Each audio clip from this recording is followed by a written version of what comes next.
ઓમ શ્રી ગણેશાય નમઃ. શ્રી દ્વારિકાધીશની જય. જય શ્રી કૃષ્ણ. કાનાની પ્રિય ગોપીઓ, આપ સૌનું મારી ઓમ ડિવાઇન કથા યુટ્યુબ ચેનલ પર હાર્દિક સ્વાગત છે. આજે હું તમને પુરુષોત્તમ માસ કથાના 12મા દિવસની વાર્તા કહેવા જઈ રહી છું, જેનું નામ છે ગૌ પૂજનનું ફળ. એક મોટા ઋષિ હતા. નદીને કાંઠે આશ્રમ બાંધીને રહે. દિવસે વિદ્યાર્થીઓને ભણાવે અને રાત્રે પ્રભુ ભજન કરી આનંદમાં દિવસો વિતાવે. છેલ્લા કેટલાક દિવસથી ઋષિને નવાઈ લાગતી. જ્યારે તે ઉઠીને જુએ ત્યારે આખો આશ્રમ વાળી ચૂડીને ચોખ્ખો કરેલો હોય. ઋષિ વિચાર કરે કે મારા આશ્રમને હંમેશા કોણ વાળી જતું હશે? એક દિવસ તેઓ આખી રાત ઊંઘ્યા જ નહીં અને બરાબર જોઈ રહ્યા. વહેલી પરોઢે એક બાઈ આવી.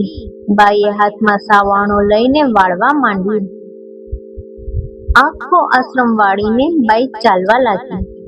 બાઈને જતી જોઈ ઋષિ બોલ્યા, બાઈ, તું કોણ છે? ઊભી રહે. બાઈ ઊભી રહી. એટલે ઋષિએ પૂછ્યું, બહેન, તું કોણ છે? શા માટે વહેલી ઉઠીને મારો આશ્રમ સાફ કરી જાય છે? બાઈ હાથ જોડીને બોલી, મહારાજ, હું એક રંગ ભીલડી છું. મારી પાસે ધન દોલત નથી, એટલે હું પુણ્ય દાન સી રીતે કરી શકું? પરભવનું ભાથું તો બાંધવું જ પડશે ને. ધન નથી એટલે બને તેટલી તનથી સેવા કરું છું. બીજું હું શું કરું? ઋષિને બાઈ ઉપર દયા આવી.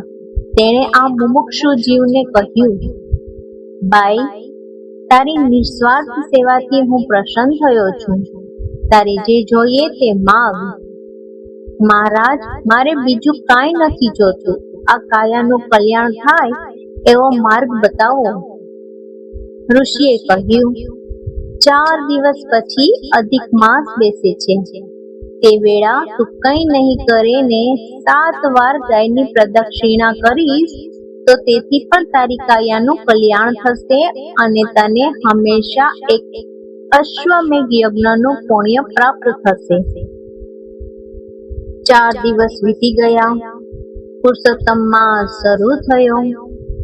ભીલડીએ સવારે નાય ધોઈ ગૌમાતાની પ્રદક્ષિણા કરવા માંડી.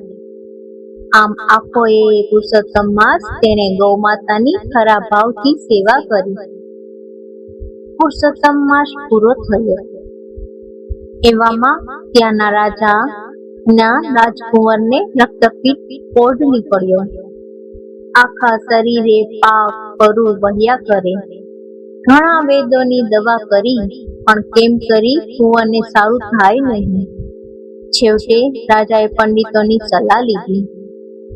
પંડિતોએ કહ્યું, રાજન, જે કોઈ 5 અશ્વમેઘ યજ્ઞનું ફળ કુંવરને અર્પણ કરે તો જ તેમનો રોગ મટે. એવો કોણ માણસ હોય કે જેને 5 અશ્વમેઘ યજ્ઞ કર્યો હોય?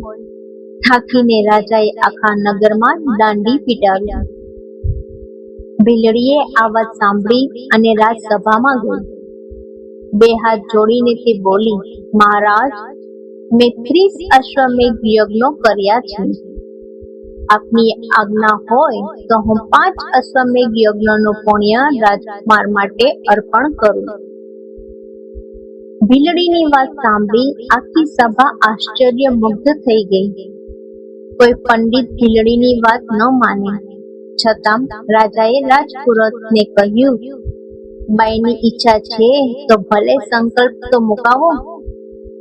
રાજપુરોહિતે ભીલડી પાસે વિધિપૂર્વક સંકલ્પ મુકાવ્યો. ત્યાં તો રાજકુમારના શરીરે ટાઢક વળી અને કોઢ અદ્રશ્ય થઈ ગયા. પંડિતોએ ભીલડીની હાથ જોડીને પૂછ્યું, બહેન, તે ક્યારે અશ્વમેઘ યજ્ઞ કર્યા હતા? ભીલડી બોલી, પુરુષોત્તમ માસમાં મેં એક દિવસ 7 વાર ગૌ માતાની પ્રદક્ષિણા કરી હતી. પુરુષોત્તમ માસમાં 7 વાર ગાયની પ્રદક્ષિણા કરવાથી અશ્વમેઘ યજ્ઞનું ફળ મળે છે. તે તમે નથી જાણતા? તમે તો પંડિતો છો. પંડિતોએ ભીલડીની વાત વિનયપૂર્વક સ્વીકારી. રાજકુંવરનું શરીર કંચનવાળું બની ગયું. ત્યારથી રાજાએ, રાણીએ, પંડિતોએ અને આખી રાજ્યસભાએ હવેથી અધિક માસનું વ્રત કરવાનો સંકલ્પ કર્યો. બોલીએ શ્રી પૂર્ણ પુરુષોત્તમ ભગવાનની જય.